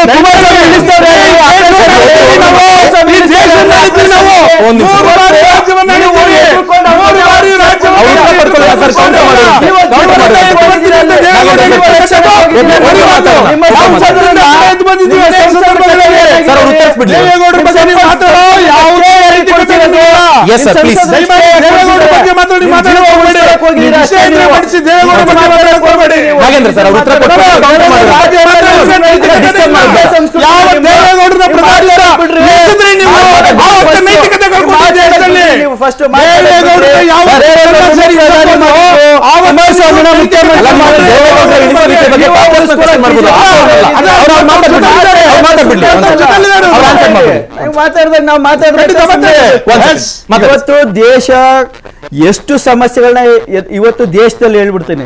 3 ವರ್ಗದ ಜನ. ಒಂದು ಸೂಪರ್ ರಿಚ್ ಪೀಪಲ್. ಈ ಸೂಪರ್ ರಿಚ್ ಪೀಪಲ್ಗಳು ಯಾರಿದ್ದಾರೆ ಅಂದ್ರೆ ಮ್ಯಾಕ್ಸಿಮಮ್ ಏನು 20 ಲಕ್ಷ ಕೋಟಿ NP ಆಯ್ತು, ಅವ್ರುಗಳು super rich people. They are taken a jet flight and moved out of the country.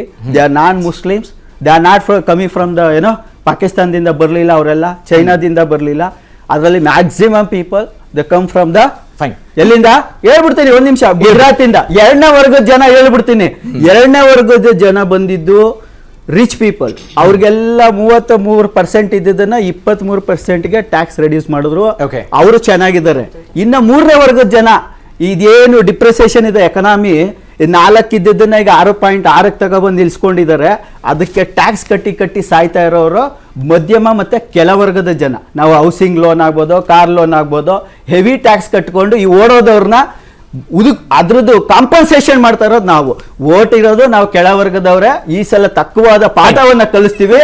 ಇದು ಸಾಮಾನ್ಯ ಜನರ ಪರಿಸ್ಥಿತಿ ಆಗಿರೋದ್ರಿಂದ ಅವ್ರ ಪರವಾಗಿ ನಾನು ಮಾತಾಡ್ತಾ ಇದ್ದೀನಿ. ಈಗ ಇಂಡಿಯಾ ಕೂಟದ ಜೊತೆಗಿದ್ದ ಪ್ರಾದೇಶಿಕ ಪಕ್ಷಗಳು ಈಗಲೂ ಅಷ್ಟೇ ಇಂಟ್ಯಾಕ್ಟ್ ಆಗಿದಾವೆ ಅಂತ ಹೇಳ್ತೀರಿ. ಹೌದು. ಸ್ಪರ್ಧೆಗೆ ಸೀಟ್ಗಳನ್ನ ಹೆಚ್ಚು ಬಿಟ್ಕೊಡಲ್ಲ ಅನ್ನೋ ತರದ್ದು ಇದೆ. ಇಲ್ಲ ಈಗ ಹೇಳ್ತೀವಿ, ಪಂಜಾಬ್ ಅಂತ ಅಲ್ಲ, ಓವರ್ ಆಲ್ ಈಗ ಏನು 543 ಸೀಟ್ಗಳಲ್ಲಿ ಅವ್ರಿಗೆ ಮ್ಯಾಕ್ಸಿಮಮ್ 300 ಸೀಟ್ಸ್ ಕಾಂಗ್ರೆಸ್ ನಾವು ಆಫರ್ ಮಾಡ್ತಾ ಇದ್ದೀವಿ. ಫೈನ್. ಇನ್ನು ಉಳಿದ ಸೀಟ್ಗಳೇನಾಗುತ್ತೆ ಆ ಸ್ಟೇಟ್ ರೀಜನ್ ವೈಸ್ ಕೊಟ್ಟಾಗ ಏನಾಗುತ್ತೆ, ಅಲ್ಲಿ ಅನ್ನೆಸೆಸರಿ ಕ್ಯಾಂಪೇನ್ ಆಗಲ್ಲ, ಅನ್ನೆಸೆಸರಿ ಸ್ಟ್ರೆಸ್ ಆಗಲ್ಲ.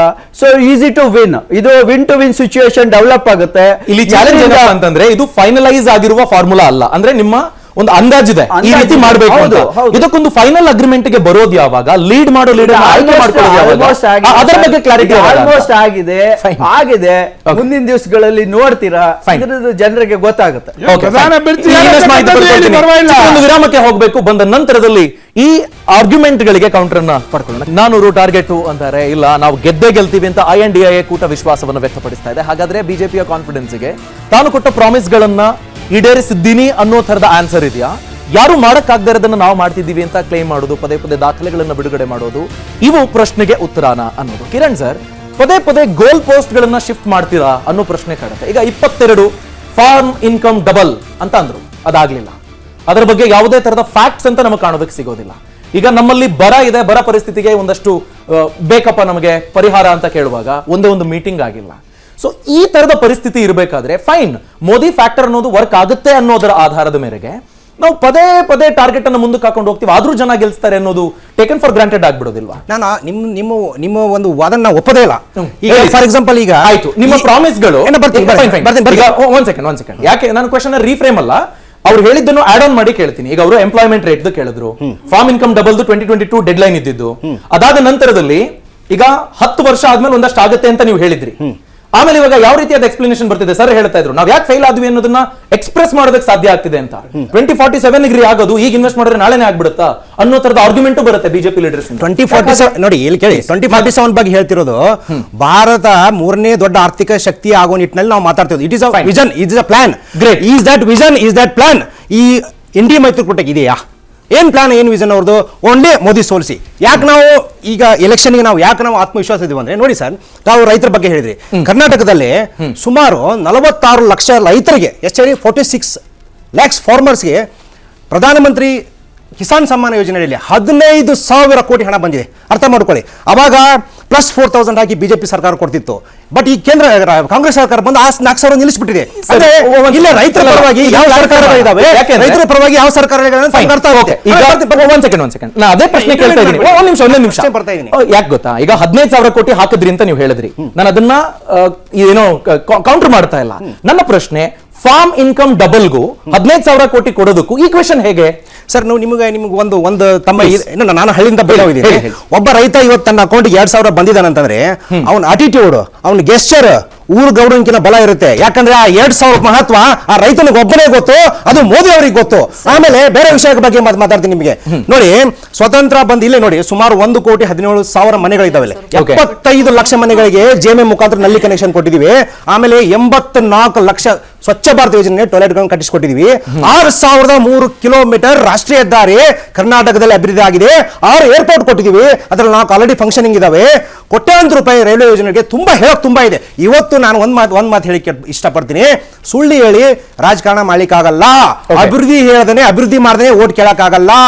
That is what Congress is been doing since from. ಅದು ಇವತ್ತು ಜನರಿಗೆ ರಿಯಲೈಸೇಷನ್ ಆಗಿದೆ. ಒಂದ್ ಸೆಕೆಂಡ್ ಇವ್ರು ಹೇಳ್ತಾರೆ. ಇದಕ್ಕೂ ಹೆಚ್ಚಿಗೆ, ಇದಕ್ಕಿಂತ ಮುಖ್ಯವಾಗಿ ಕಾಂಗ್ರೆಸ್ ಪಕ್ಷಕ್ಕೆ ಯಾಕೆ ಓಟ್ ಕೊಡ್ಬೇಕು ಜನಗಳು?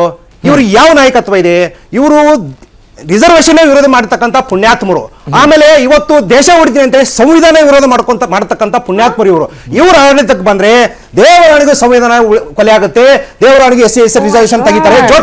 ಜೊತೆಗೆ ಇವರು ಇವತ್ತೇನೋ ರಾಜ್ಯದಲ್ಲಿ ಅವೈಜ್ಞಾನಿಕವಾಗಿ ಭಾಗ್ಯಗಳನ್ನು ಕೊಟ್ಟು ಸುಳ್ಳು ಎಲೆಕ್ಷನ್ ಮಾಡ್ಕೊಂಡು ಬಂದಿದಾರಲ್ಲ, ಇವರು ಗೆದ್ರು ಅಷ್ಟೇ ಸೋತ್ರು ಅಷ್ಟೇ, ಈ ಕಾಂಗ್ರೆಸ್ ಸರ್ಕಾರ ಈ ಭಾಗ್ಯಗಳನ್ನ ಮುಚ್ಚುತ್ತೆ. ಆದ್ರಿಂದ ಈ ರಾಜ್ಯದ ಜನತೆಗೆ ಇವರು ಓಟ್ ಹಾಕೋದಿಲ್ಲ. ಫೈನ್. ಈಗ ಭಾಗ್ಯಗಳು ಈಗ ರಾಜ್ಯ ಸರ್ಕಾರವನ್ನ ಸಮಸ್ಯೆಗೆ ದುಡ್ತಿವೆ ನಿಮ್ ಪ್ರಕಾರ? ಅಫ್ಕೋರ್ಸ್ ಭಾಗ್ಯಗಳಲ್ಲ ಸಿ ಗ್ಯಾರಂಟಿ ಕಾಂಗ್ರೆಸ್ ಪಕ್ಷ ಫಾರ್ ಎಕ್ಸಾಂಪಲ್ ಹೇಳ್ತೀನಿ ನಿಮಗೆ. ಅಲ್ಲಲ್ಲ, ನನ್ನ ಪ್ರಶ್ನೆ ಯಾಕೆ ಅಂತಂದ್ರೆ, ಈಗ ಅನ್ನಭಾಗ್ಯ ಅನ್ನೋದು ಒನ್ ಆಫ್ ದ ಗ್ಯಾರಂಟಿ. ಅದೇ ಅನ್ನಭಾಗ್ಯದಲ್ಲಿ 5 kg ಕೊಡ್ತಿರೋದು ನಾವು ಅಂತ ನೀವು ಕ್ಲೈಮ್ ಮಾಡ್ತಿದ್ದೀರಿ. ನಾನು ಕೊಟ್ಟರೆ ಪ್ರಾಬ್ಲಮ್ ಆಗುತ್ತೆ, ನೀವು ಕೊಟ್ಟರೆ ಪ್ರಾಬ್ಲಮ್ ಆಗುತ್ತೆ. ಪ್ರಶ್ನೆ ಅರ್ಥ ಆಯ್ತು. ನಾನು ಏನೇ ಹೇಳ್ತಾ ಇದ್ದೀನಿ, ಭಾಗ್ಯಗಳಲ್ಲ ಅಂತ ಸ್ಟೇಟ್ ಅವೇ ಹೇಳ್ಬಿಟ್ಟೆ. ಭಾಗ್ಯಗಳಲ್ಲ, ಇದು ಆ ಭಾಗ್ಯಗಳನ್ನು ಘೋಷಣೆ ಮಾಡಿರ್ತಕ್ಕಂತ ಪಕ್ಷಗಳು.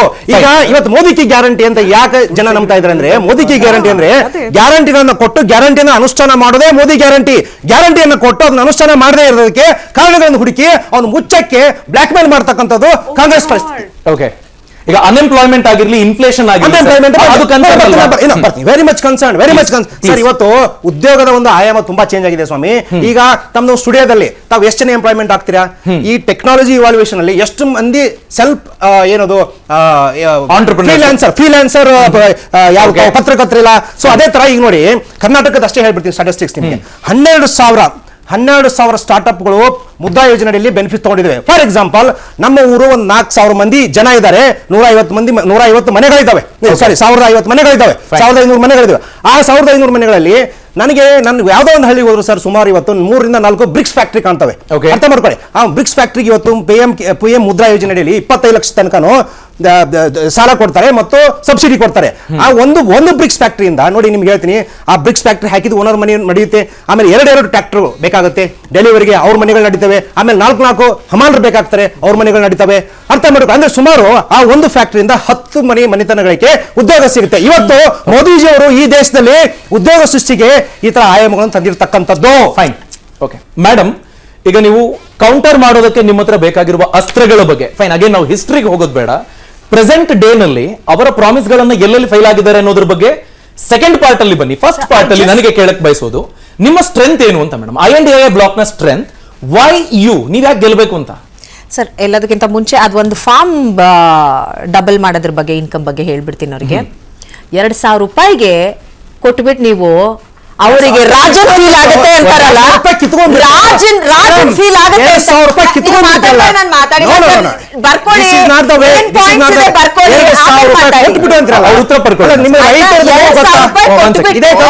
ರಾಜನ್ ಫೀಲ್ ಮಾಡಿಸ್ತಾರಂತೆ. 2,000 ರೂಪಾಯಿ ಕೊಡ್ತೀವಿ ಸರ್, ಅವ್ರಿಗೆ ರಾಣಿ ಫೀಲ್ ಅಂತ ಹೇಳಿದ್ರೆ ಏನೋ ಅವ್ರಿಗೊಂಚೂರು ಮೆಡಿಸಿನ್, ಅವರ ಹೆಲ್ತ್, ಅವರ ಮಕ್ಕಳ ಒಂದು ಓದಿಗೆ ಉಪಯೋಗ ಆಗುತ್ತೆ ಅಂತ ಹೇಳ್ತೀವಿ ಹೊರತು ಫಾರ್ಮರ್ಸ್ ಇನ್ಕಮ್ ಡಬಲ್ ಆಗೋದು ನಾವು 2,000 ರೂಪಾಯಿ ಕೊಟ್ಟು ರಾಜನ್ ಮಾಡ್ತೀವಿ ಅಂತ ಹೇಳಿಲ್ಲ. ಒಂದು ಆಂಟಿ ಫಾರ್ಮ್ ಲಾ ಬಿಲ್ಗಳು ತಂದು 700ಕ್ಕೂ ಹೆಚ್ಚು ರೈತರ ಜೀವ ತೆಗೆದ್ರು ಇವರು ಅಂತ ನಾನು ಹೇಳ್ತೀನಿ. ಸುಳ್ಳು.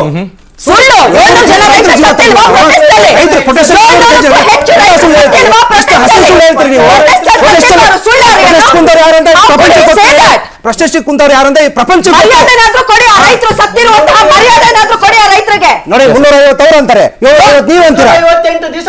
350 ದಿನ 750 ಅಂತ ದೇಶ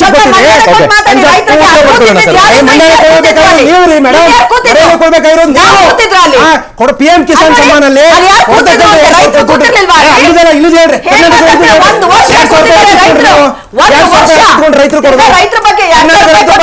ಫೀಲಿಂಗ್ ಅಂತೆ ಇದು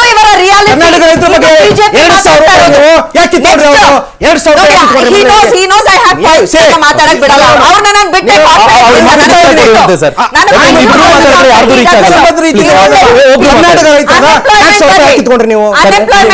ನಿಮ್ಮ ಸಮಯ ಸಿಕ್ಕಿತ್ತು ಅವ್ರು ಮಾತಾಡ್ಬಿಡ್ಲಿ. ನೀವು ಅನ್ಎಂಪ್ಲಾಯ್ಮೆಂಟ್ 45 ವರ್ಷದಲ್ಲಿ ಹೈಯೆಸ್ಟ್ ಇದೆ ಇವತ್ತು ದೇಶದಲ್ಲಿ ಅನ್ಎಂಪ್ಲಾಯ್ಮೆಂಟ್.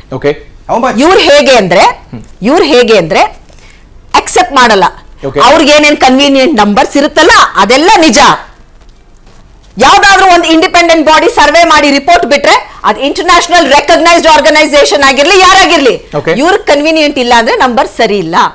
ಅನ್ಎಂಪ್ಲಾಯ್ಮೆಂಟ್ ರಿಯಾಲಿಟಿ ಸರ್, ಇವತ್ತು ಈ ದೇಶದ reality. What is the plan madam? One ಈಗ thing, INDA GST. ಪ್ಲಾನ್ ಏನು? ಈಗ ಯಾಕೆ ನಾನು ಏನಕ್ಕೆ ಸರ್, ನಾವು ಮ್ಯಾನಿಫೆಸ್ಟೋ ಪ್ರಿಪೇರ್ ಮಾಡ್ತಾ ಇದೀವಿ. ನಮ್ಮ ಪಕ್ಷದಿಂದ ಮ್ಯಾನಿಫೆಸ್ಟೋ ನಾನು ಏನು ಹೇಳೋದಕ್ಕೆ ಬರ್ತೀನಿ ಇಂಡಿಯಾ ಅಲಯನ್ಸ್ ಆಗಿದ ತಕ್ಷಣ Okay. ಯಾವತ್ತು ನಮ್ಮ ಸೀಟ್ ಶೇರಿಂಗ್ ಎಲ್ಲ ಡಿಸೈಡ್ ಆಗುತ್ತೆ, ನಮ್ಮ ಕಾಮನ್ ಮಿನಿಮಮ್ ಪ್ರೋಗ್ರಾಮ್ ಕೂಡ ಬರುತ್ತೆ ಆಚೆ. Okay fine. ಬಿಕಾಸ್ ಬಟ್ ಎಲ್ಲದಕ್ಕಿಂತ ಮುಖ್ಯವಾಗಿ ಲೆಟ್ ಮಿ ಫಿನಿಶ್ ಸರ್, ಅವ್ರಿಗೆ ತುಂಬಾ ಟೈಮ್ ಕೊಟ್ಟಿದ್ದೀನಿ, ನಾನು ಮಾತಾಡಬೇಕು, ಅವ್ರು Madam, ಆ ಥರದ್ದೆಲ್ಲ ಇಲ್ಲ madam, let me please. Finish. But he interrupted. You should ಅವ್ರು interrupt ಮಾಡಿದ್ದು. ಈಗ ಒಂದು ನಿಮಿಷ, ಐ ಡಿಸರ್ವ್ one second. ಇಲ್ಲ, ನಾನು ಹೇಳೋದು ನಿಮಗೆ ಟೈಮ್ ಸಿಗುತ್ತೆ, ಪ್ರಶ್ನೆ ಇರಲ್ಲ. ಈಗ ನಾನು ಇಂಟರಪ್ಟ್ ಮಾಡೋದು ಅಂದ್ರೆ ನಾನು ಬಾಯ್ ಮಾತಲ್ಲಿ ರಿಸರ್ಚ್ ಮಾಡ್ಬೋದು. ಏನ್ ಮಾಡ್ಬೋದು about India alliance, about India alliance. First thing, ನಾವು ಮೋದಿ ವಿರುದ್ಧ ಅಲ್ಲ, ಅವರು ಸಂವಿಧಾನದ ವಿರುದ್ಧ ಇದೆ ಕಾಂಗ್ರೆಸ್ ಅಂದ್ರು. ಇವಾಗ MP ಹೇಳಿದ್ದು ಸಂವಿಧಾನನ ಬದಲಾಯಿಸ್ತೀವಿ ಫುಲ್ಲು ಅಂತ. ಇವ್ರದೇ MP ಹೇಳಿದ್ದು ನಮ್ಮನ್ನ ಸಂವಿಧಾನ ವಿರೋಧಿಗಳು ಅಂತಾರೆ. ಇವತ್ ಯಾರಾದ್ರೂ ಸಂವಿಧಾನ ವಿರೋಧಿಗಳಿದ್ರೆ, ಇವತ್ ಇಷ್ಟು ವರ್ಷಗಳಲ್ಲಿ ನಮಗೆ ನಮ್ಮ ಸಂವಿಧಾನ ಜಾರಿಗೆ ಬಂದು ಇವತ್ವರೆಗೂ ಸಂವಿಧಾನ ಯಾವತ್ತು ಡೇಂಜರ್ ಬಂತು ಅಂದ್ರೆ ನರೇಂದ್ರ ಮೋದಿ ಅವರು ಪ್ರೈಮ್ ಮಿನಿಸ್ಟರ್ ಆದ್ಮೇಲೆ, ಅಲ್ಲಿವರೆಗೂ ಯಾರು ಸಂವಿಧಾನ ಡೇಂಜರ್ ಅಲ್ಲಿ ಇದೆ ಅಂತ ಮಾತಾಡಿರ್ಲಿಲ್ಲ ಸರ್. ಬಟ್ ಮೇಡಮ್ ಈಗ ಅದು ಚಾಲೆಂಜ್. ಒಂದ್ ನಿಮಿಷ ಸರ್, ಮ್ಯಾಂಡೇಟ್ ಇದೆ ಸರಿ, ಗೆದ್ದಿದ್ರು ಸರಿ, ಈ ವರ್ಷ ಇನ್ನ ಎಲೆಕ್ಷನ್ ಆಗಿಲ್ಲ. ಮ್ಯಾಂಡೇಟ್ ಇಲ್ಲ, ಇನ್ನ ಜನ ಕೊಟ್ಟಿಲ್ಲ. ಸರ್ವೆಗೂ ಬೇರೆ, ಮ್ಯಾಂಡೇಟ್ ಬೇರೆ. ಅವ್ರಿಗೆ ಅರ್ಥ ಆಗಿರೋ ಪಲ್ಸ್ ಏನು, ಜನ ಇಮೋಷನ್ಸ್ ಜೊತೆ ಆಟ ಆಡ್ತಾರೆ. ಎಕನಾಮಿಕ್ಸ್ ಮಾತಾಡಲ್ಲ ಅವರು, ನಂಬರ್ಸ್ ಮಾತಾಡಲ್ಲ, ಈ ಹಿಂದೆ ಇಮೋಷನ್ಸ್ ವರ್ಕ್ ಆಯ್ತು ಅವ್ರಿಗೆ. ಯಾಕೆ UPA ಗವರ್ಮೆಂಟ್ ಎಲ್ಲ ಇದ್ದಾಗ ಜನ ಚೆನ್ನಾಗಿದ್ರು, ಅವಾಗ ಅವರಿಗೆ ಎಕನಾಮಿಕ್ಸ್ ಬಗ್ಗೆ ಜನಕ್ಕೆ ಯೋಚನೆ ಇರಲಿಲ್ಲ, ಇವ್ರ ಎಮೋಷನ್ಸ್ ಜೊತೆ ಆಟ ಆಡಿ ಬಂದ್ರು. ಇವತ್ತು ಎಂತಹ ಕಡು ಬಡತನಕ್ಕೆ ತಳ್ಳಿದ್ದಾರೆ ಅಂದ್ರೆ ಅವರು, ಎಷ್ಟು ಅನ್ಎಂಪ್ಲಾಯ್ಮೆಂಟ್ ಬಂದಿದೆ ಅಂದ್ರೆ, ಹೆಣ್ಣು ಮಕ್ಕಳು ಸುರಕ್ಷತೆ ಬಗ್ಗೆ ಆಗ್ಬಹುದು, SC STಗಳು OBC ಮೇಲೆ ಆಗ್ತಿರುವಂತಹ ದೌರ್ಜನ್ಯ ಆಗ್ಬಹುದು. This is the reality of this.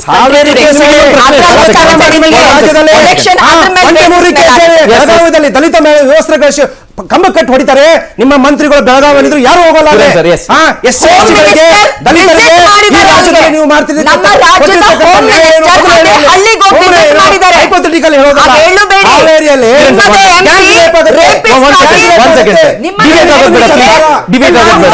ಅವ್ರೊಂದು ಪ್ರಶ್ನೆ ಇದೆ,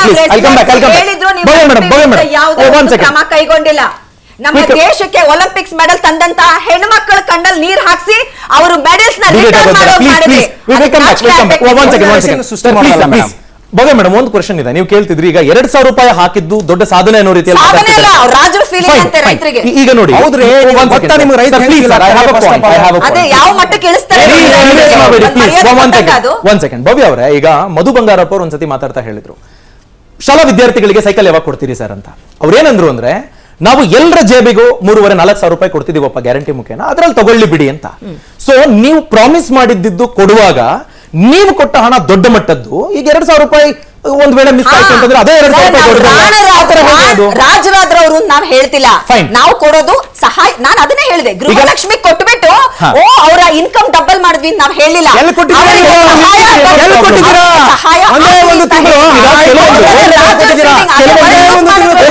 ಕೆಲವೊಂದು ಈ ಮುಂಚೆ ಅವರಿಗೆ ಸಿಕ್ತಿದ್ದ ಫೆಸಿಲಿಟಿಗಳಿದ್ದಾವಲ್ಲ, ಅವು ಸಿಗೋದು ಲೇಟ್ ಆಯ್ತು ಅಥವಾ ಸಿಗ್ತಾ ಇಲ್ಲ, ಇದು ಪ್ರಾಬ್ಲಮ್. ಅದಕ್ಕೆ ಪೆಟ್ಟು ಬೀಳಬಾರ್ದಾಗಿತ್ತಲ್ವಾ? ಈಗ ಮಧು ಬಂಗಾರಪ್ಪ ಅವರು ಪ್ರೆಸ್ ಮೀಟ್ ನಲ್ಲಿ ಪರ್ಟಿಕ್ಯುಲರ್ ಹೇಳಿದ್ದಾರೆ, ಸೈಕಲ್ ಬಗ್ಗೆ ಕೇಳಿದಾಗ 2,000 ಕೊಡ್ತೀವಲ್ರಿ, ಅದ್ರಲ್ಲಿ ತಗೊಳ್ಳಿ ಬಿಡಿ. ತಿಂಗಳು ಗೃಹಲಕ್ಷ್ಮಿ 2,000 ಕೊಡ್ತೀವಿ, ಹೆಣ್ಣು ಮಕ್ಕಳಿಗೆ ಶಕ್ತಿಯಲ್ಲಿ. ಒಂದ್ ನಿಮಿಷ ಪೂರ್ತಿ ಮುಗಿಸ್ತೀನಿ. ಮೇಡಮ್ ಅವರಿಗೆ ಪ್ರಶ್ನೆ ಇರೋದು, ಎರಡೂ ರಾಷ್ಟ್ರೀಯ ಪಕ್ಷಗಳು ತಾವು ಮಾತಾಡ್ತಾ ಇದ್ದೀರಾ, ಜನಗಳಿಗೆ ಮೀನ್ ಕೈ ಕೊಡಕ್ ಹೋಗ್ತಾ ಇದ್ದೀರಾ. ದಯವಿಟ್ಟು ಮೀನ್ ಹಿಡಿಯೋದನ್ನ ಯಾವತ್ ಕಲಿಸ್ತೀರಾ ಅಂತಕ್ಕಂಥದ್ದು ಒಂದು ಮನುಷ್ಯ ಸ್ವಾಭಿಮಾನ.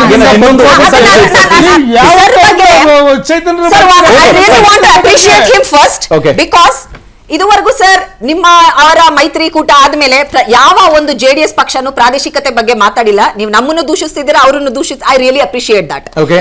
ಹಿ ಸ್ಪೀಕಿಂಗ್ ಬ್ಯಾಲೆನ್ಸ್. ಬಿಜೆಪಿ ಅವರು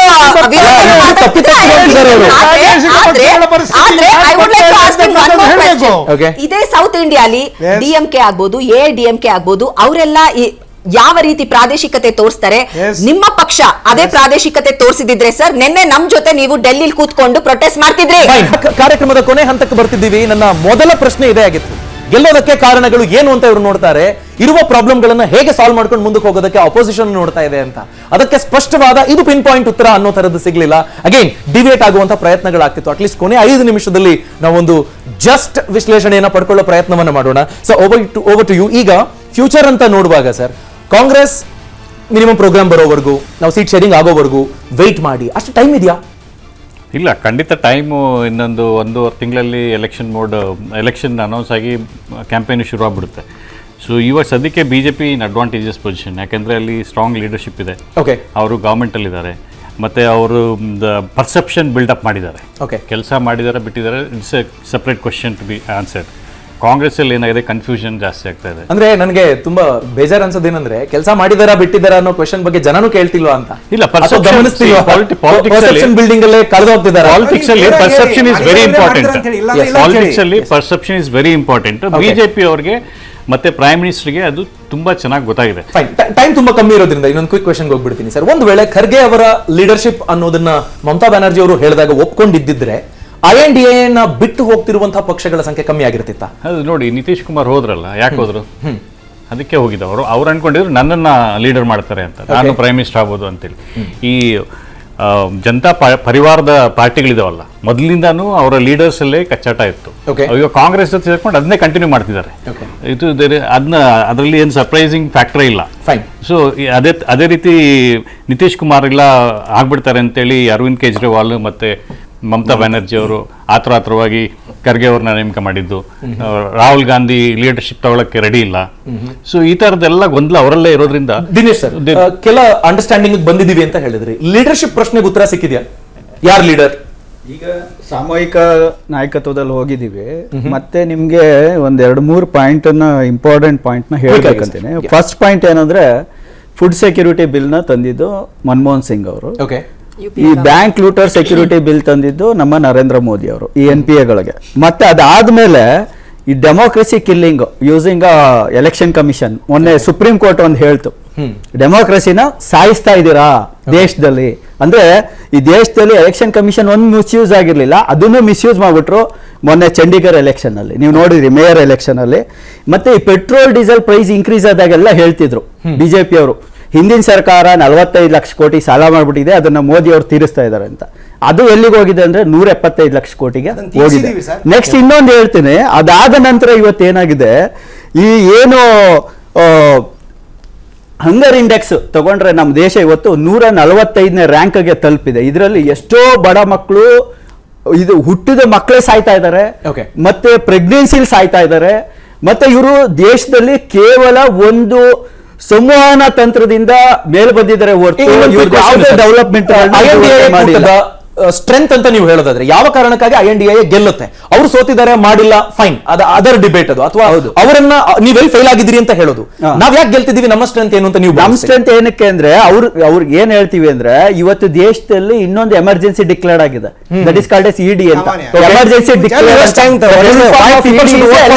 ಎಮರ್ಜೆನ್ಸಿ ಡಿಕ್ಲೇರ್ಡ್.